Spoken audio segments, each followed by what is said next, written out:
তো আজকে আমরা ভগবদ গীতার 20 যোগ 30 নম্বর শ্লোক শ্রবণ করব। আর 30 নম্বর শ্লোকে অর্জুনের সেই মনোভাব আজকেও তিনি ব্যক্ত করবেন। কার কাছে? ভগবান কৃষ্ণের কাছে। তিনি বলবেন, কি বলবেন? চলো।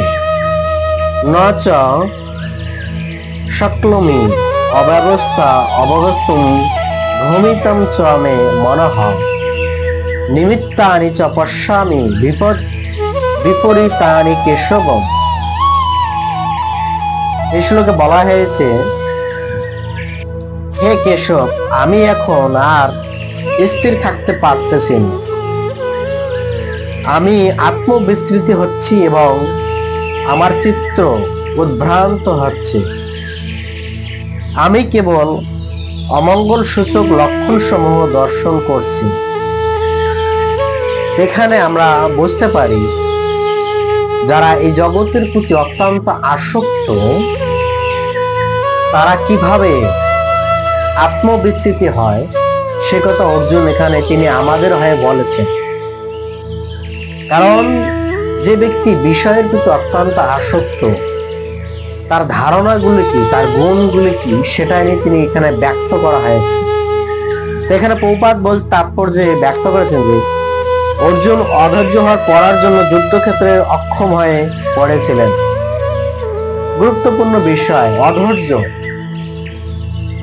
আমাদেরও মনে রাখতে হবে, আমাদের যে কোনো জিনিস করতে গেলে অধৈর্য হওয়া যাবে না। ধৈর্য একটি এমন একটি গুণ যে মানুষকে সবচেয়ে বড় বিপদ থেকে উদ্ধার করতে পারে এবং সবচেয়ে বড় এই জগতের পথ সে প্রদান করতে পারে। তো মনে রাখতে হবে, ধৈর্য এমন একটি গুণ, সেই গুণকে যদি কেউ ধারণ করতে পারে তাহলে তার জীবনের সফলতার কোনো অভাব নেই। এই জন্য কলিযুগের মানুষের ধৈর্যহীন, কলিযুগের মানুষের ধৈর্য নেই, কলিযুগের মানুষের সহ্য করারও ক্ষমতাও নেই। ধৈর্য আর সহ্য দুটাই অত্যন্ত গুরুত্বপূর্ণ বিষয়। তা আমাদের মনে রাখতে হবে, আমরা যারা ধৈর্য ধারণ করতে পারি না তাদের ধৈর্য ধারণ করার চেষ্টা করতে হবে। যখন কেউ কথা বলে সেটাকে কান মুখ মাথা নত করে আমাদের শোনাটা হচ্ছে ধৈর্য। তার বিপক্ষে কোনো উত্তর দেওয়ার কোনো প্রশ্নই আসে না। এই জন্য আমাদের ধৈর্য ধরতে হবে। যে কোনো বিষয়, চাকরি করেন, ব্যবসা করেন, বাণিজ্য করেন, যাবতীয় কি বিষয়, আপনি যদি ধৈর্য সহকারে ধরে রাখতে পারেন তাহলে আপনি সাকসেসতা লাভ করতে পারবেন। এরকম অনেক উদাহরণ আছে এই জগতে, যে উদাহরণ আমরা অ্যাভেলেবেল দেখতে পাই। এখানে প্রভুপাদ আরেকটি কথা বলেছেন, বিষয়ের প্রতি যে মানুষ অত্যন্ত আসক্ত, কারণ সে কি করবে, সে মানসিক ভারসাম্য হারিয়ে যাবে। যে মানুষ অত্যন্ত এই জগতে বিষয়ের প্রতি আসক্ত, বিষয় মানে কি? বিষয় হচ্ছে এই জগৎকে তার সমস্ত নিজের বলে মনে করা। আর পৃথিবীতে দ্বন্দ্বের মূল কারণ কিন্তু সেটাই, কি বিষয়ের প্রতি আসক্তির কারণে মানুষ দ্বন্দ্ব করে। যেমন একটি ফ্যামিলি, দুই ভাই আছে, দুই ভাইয়ের ঝগড়া লাগার কোনো প্রশ্নই আসে না, কিন্তু আসে কেন? কারণ হচ্ছে বিষয়, অর্থাৎ ধন সম্পদ। আর এই ধন সম্পদের মাধ্যমে সে বিষয়ে অত্যন্ত আসক্ত। এই আসক্তির মাধ্যমে সে কি করে, তার নিজের ঘনিষ্ঠ বন্ধুকে সে হত্যা করতে দ্বিধা করে না। এটা তো হচ্ছে জড়জগতের জ্ঞান। আধ্যাত্মিক জ্ঞান কি? যে ব্যক্তি বিষয়ের প্রতি অত্যন্ত আসক্ত, সে ব্যক্তি কখনো ভজন সাধন করতে পারে না। সে ব্যক্তি জীবনে কখনো ভগবত ভক্তির মার্গে উন্নত লাভ করতে পারে না। ভগবত ভক্তি বারবার শিক্ষা দেওয়া হয়েছে, বিষয়কে পরিত্যাগ করতে হবে। তাহলে সে ব্যক্তি বিষয়কে পরিত্যাগ না, বিষয়ের প্রতি আসক্তিকে ছিন্ন করতে হবে। তাহলে সেই ব্যক্তি ভগবান ভক্তির প্রতি মার্গ যে আছে সে মার্গে সে সুন্দরভাবে সে কি করতে পারে, গতি চালিয়ে নিয়ে যেতে পারে। এই জন্য আমাদের মনে রাখতে হবে যে আমাদের বিষয়ের প্রতি আমাদের আসক্তিকে ছিন্ন করতে হবে। এখানে প্রভুপাদ আরো বলছেন যে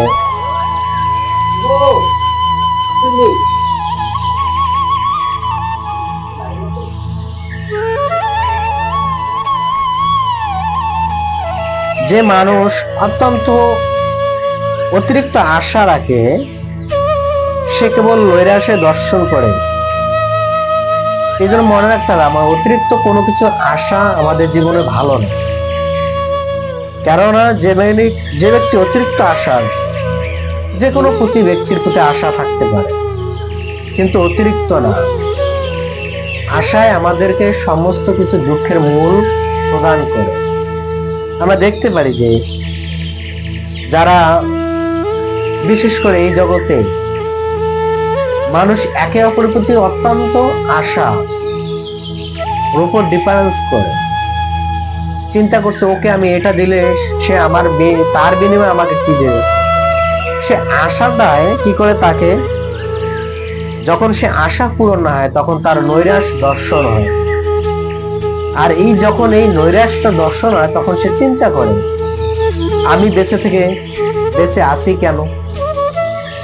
আর এই মনোবৃত্তি হওয়ার কারণে সে কি করে, তার অনেক সময় অনেক ব্যক্তিরা তার মৃত্যুর পথকেও বেছে নেয়।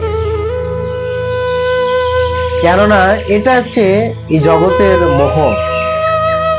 আর এই কলিযুগের মানুষ তো এর প্রতি বেশি আরো ধাবিত।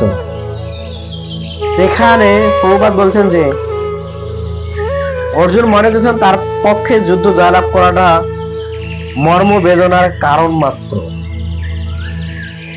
দেখতে পারে প্রভুপাদ তাৎপর্য তার যে শ্লোকের ব্যাখ্যা দিয়েছেন কত সুন্দর ভাবে। কেননা এই যে কথাগুলো অর্জুন বলেছেন, এই কথাগুলো শুধু অর্জুনের ক্ষেত্রে না, এই কথাগুলি আমরাও অনেক সময় বলি। যখন আমরা ধর্ম যাজন করতে যাই তখন আমরা এই কথাগুলি বলি, ধর্ম করে কি হবে, ধর্ম করে কি লাভ পেয়েছি। এটা হচ্ছে বর্তমান কলিযুগের মানুষের অবস্থা। এই জন্য আমাদের অতিরিক্ত আশা করা যাবে না, অতিরিক্ত জগতের প্রতি আসক্তি রাখা যাবে, তাহলে সেই ব্যক্তি সুখে থাকতে পারে। যদি আমি অতিরিক্ত আশা এবং আসক্তি থাকে তাহলে আমি দুঃখের নিমজ্জিত থেকে কখনোই বের হতে পারবো না। আর এটা কখনোই আমার দ্বারা সম্ভব হবে না।